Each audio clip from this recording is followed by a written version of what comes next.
Okay, Form 17 is the next thing that you will be going over with the seller at the appointment. And with the Form 17, as well as any other form that you ever work with a client, always read it yourself first. You need to understand documents you present to a client, whether it be a buyer or a seller. When you present a document to the person to sign, doesn't it make sense that you would understand what it's saying? Doesn't it make sense that you would understand what you're asking them to sign, what commitment they're making, contractually how it binds them? So I can't emphasize this enough. Always review the contracts, the boilerplate language in any contract that you ever present to a client so that you fully understand and can present that question that might come up. On the Form 17, it's actually not even part of the purchase and sale contract packet, so to speak.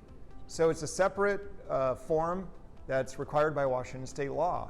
Anytime someone sells a piece of property in the state of Washington, whether it be a single family house, piece of vacant land, multifamily property, commercial property, a legal requirement is that the seller disclosure form 17 for single family residents is completed.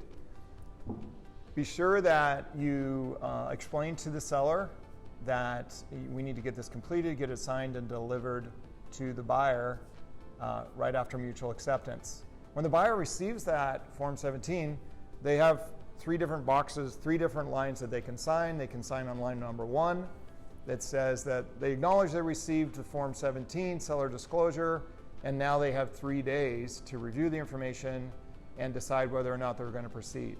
So there's a 3-day right to review in the Form 17. The seller can terminate the transaction based on information that's provided in the Form 17 at their sole discretion.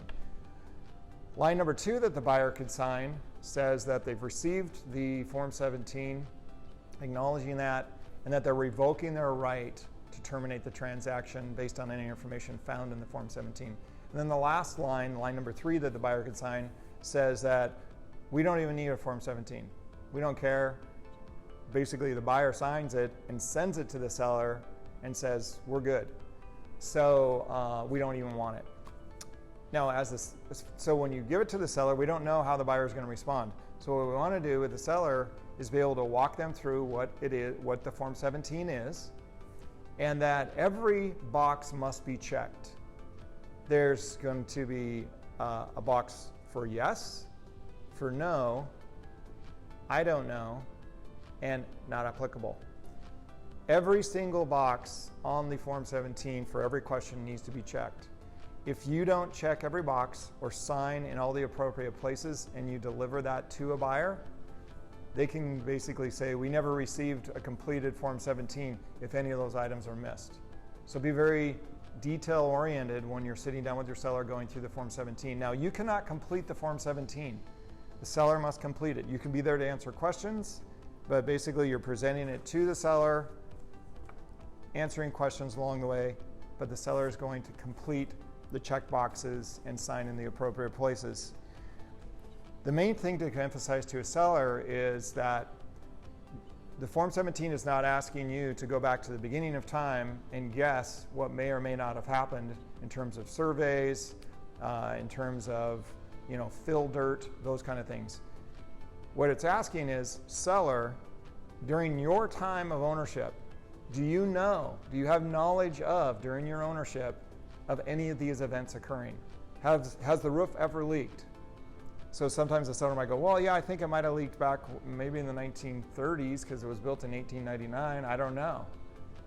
Well, no, seller. The question is, while you have owned the property and lived in the home, has the roof ever leaked? And the seller, oh, no, it's never leaked when we've owned it. So that's a no. You can feel good about answering the question no. So anyway, there's the Form 17. Be very detailed on that. Read through it, understand it. All boxes checked, all lines signed.